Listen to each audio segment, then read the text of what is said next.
जेठ मास की कथा उस समय की है जब प्राचीन काल में पृथ्वी पर राजा पृथु राज करते थे। पृथु के राज्य में जयदेव नामक एक ब्राह्मण रहता था।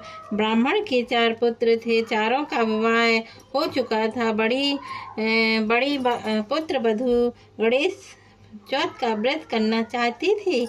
उसने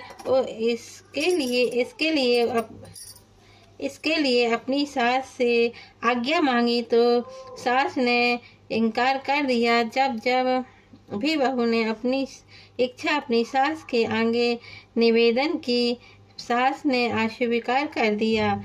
बहू परेशान रहने लगी। वह मन ही मन अपनी व्यथा गणेश जी को सुनाने लगी। बड़ी बहू का एक विवाह योग्य लड़का था। गणेश जी ने अब प्रसन्न होकर उसे चुरा लिया। घर में उदासी छा गई। बड़ी बहू ने सास से प्रार्थना की, माँ जी यदि आप आज्ञा दे दें तो मैं गणेश चौथ का व्रत कर लूँ, तो हो सकता है वे प्रसन्न होकर हम पर कृपा कर दें और मेरा बेटा मिल जाए। बुजुर्गों का पोते पोती पर स्नेह तो रहता ही है। अतः उसने आज्ञा दे दी। बहू ने गणेश जी का व्रत किया। इससे प्रसन्न होकर गणेश जी ने दुबले पतले ब्राह्मण का रूप बनाया और जयदेव के घर आ गए। सास और बहू ने बड़ी श्रद्धा से प्रेम के साथ उन्हें भोजन कराया। गणेश जी ने उन पर कृपा करने के लिए ही ब्राह्मण का भेष बनाया था। उनके आशीर्वाद से बड़ी बहू का पुत्र घर लौट आया। जेठ मास की कथा संपन्न हुई। वैशाख के पुराने जमाने में रतिदेव नामक एक राजा था। उसके राज्य में एक ब्राह्मण रहता था जिसका नाम था धर्मकेतु। धर्मकेतु की 2 पत्नियां थी। एक का नाम था सुशीला और दूसरी का नाम था चंचला नाम था। दोनों पत्नियों के विचारों एवं व्यवहार में बहुत अंतर था। सुशीला धर्म प्रवृत्ति की थी और व्रत उपवास पूजन अर्चना करती थी। इसके विपरीत चंचला भोग विलास में मस्त रहती थी। वह शरीर के श्रृंगार पर ही अधिक ध्यान देती रहती थी। किसी व्रत उपवास या पूजा अर्चना में उसका कुछ लेना देना नहीं था। कुछ दिन बाद धर्मकेतु की दोनों पत्नियों की संतान हुई। सुशीला के पुत्री हुई और चंचला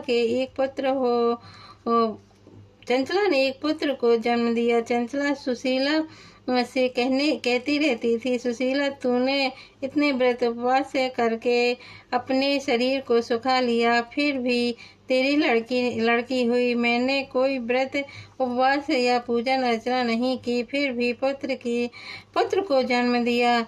कुछ दिन तक सुशीला सुनती रही, पर जब अति हो गई तो उसे बड़ा दुख हुआ। उसने गणेश जी की आराधना की। गणेश जी प्रसन्न हुए और उनकी कृपा से सुशीला की पुत्री के मुंह से बहुमूल्य मोती मूंगा निकलने लगे। एक रूपवान पुत्र भी उसने जन्मा।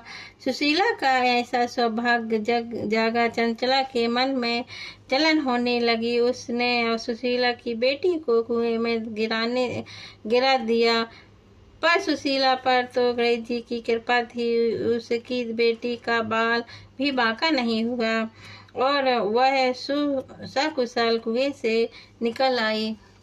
दूसरी कथा संपन्न हुई। जय गणेश जय गणेश देवा, माता जाकी पार्वती पिता महादेवा, एक दंत दयावंत 4 भुजाधारी, मस्तक सिंदूर सोहे मूष की सवारी, पान चढ़े फूल चढ़े और चढ़े में बाल, लड्डून के भोग लगे संत करे सेवा। जय गणेश देवा, माता जाकी पार्वती पिता महादेवा, अंधन को आँख देती कोढ़नी को काया, बाजन को पुत्र देते निर्धन को माया, यथा सिद्धार्थ को विद्या दो, कृपा करो देवा। जय गणेश जय गणेश जय गणेश देवा। माता जकी पार्वती पिता महादेवा। हार चढ़े फूल चढ़े मोदक के भोग लगे, संत करे सेवा। जय गणेश जय गणेश जय गणेश देवा। माता है पार्वती पिता महादेवा। दीनन की लाज रखो शंभु सुतिकारी, कामना को पूर्ण करो जग बलिहारी। जय गणेश जय गणेश जय गणेश देवा। माता है पार्वती पिता महादेवा। आसु तुमरी शरण आई सफल कीजिए सेवा। जय गणेश जय गणेश जय गणेश देवा।